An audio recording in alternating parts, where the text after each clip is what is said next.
Autre moment d'évasion le dimanche, au-delà du sport bien entendu, ce sont les chemins de traverse. On prend la direction de Saint-Malo qui a donné son nom à des maisons construites au XVIIIe siècle par des armateurs ou des négociants.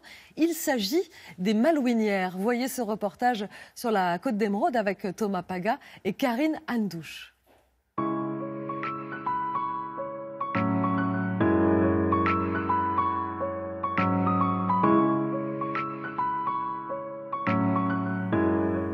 Il y en a plus d'une centaine le long de la Côte d'Émeraude. Les malouinières, ce sont les demeures des armateurs des bateaux corsaires au XVIIIe siècle.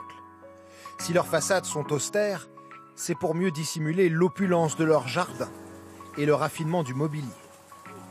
Dans la maison dite de la Ville-Bague aux environs de Cancale, tout rappelle le négoce maritime.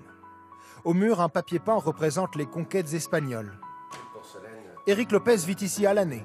Ses pièces favorites, sa collection de porcelaine de Chine, inestimable. Et ce coffre de corsaire, tout droit sorti de la cabine d'un capitaine. Il n'a pas loin de 400 ans et la clé n'a jamais été perdue. Donc, vous voyez le... Voilà. Petite clé, hein, n'est-ce pas? Voilà. Et ça fonctionne encore. Son mécanisme compte pas moins de 14 verrous.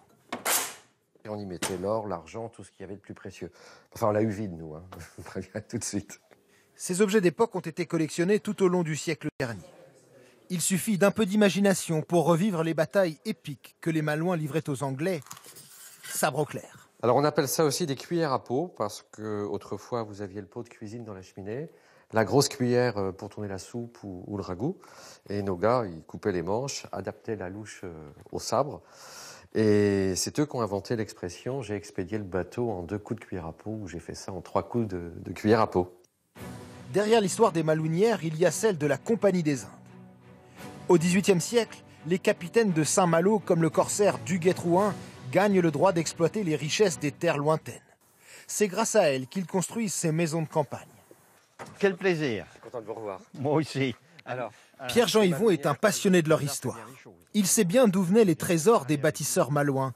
Le commerce de tissus et d'épices, bien sûr, mais pas seulement. Alors on parlerait également un petit peu, mais ceci on le cache un peu, le bois d'ébène, c'est-à-dire les esclaves, surtout à Nantes, mais il y en avait un peu ici, et il y a 1 ou 2 grandes familles qui ont fait leur fortune à partir de là. Aujourd'hui, la plupart de ces maisons ouvrent leurs portes au public ou sont devenues des chambres d'hôtes. Objectif, financer leur entretien. Au domaine du Montmarin, au bord de la Rance, seuls les jardins sont accessibles. Et la visite est assurée par le fils du propriétaire, Thibaut de Ferrand.